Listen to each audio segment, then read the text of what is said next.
Bon dia, alumnes. De nou estem junts. Avui la meva proposta crec que vos va agradar molt. Vos he dedicat un dibuix també i vos vaig a contar un poc una anècdota de la meva vida. Sabeu que m'agrada contar-vos alguna coseta meua i així ens familiaritzem. Un estiu me'n vaig anar a València, una companya i jo, agafarem el tren i ens n'anarem a la 11 a aprendre els signes, el llenguatge per als cecs.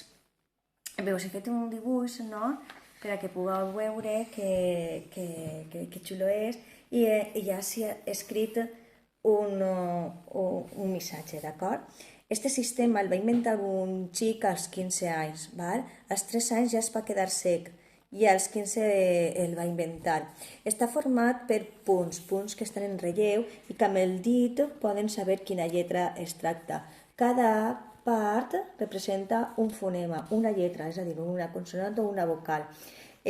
Consta de 6 punts, 1, 2, 3, 4, 5 i 6, i així basa tot el que seria l'abecedari.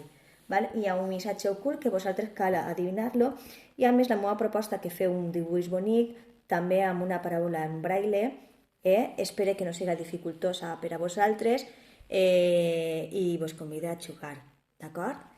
Bé, espero que vos agradi el dibuix, vos faré una foto i així podreu fàcilment saber quin significat té.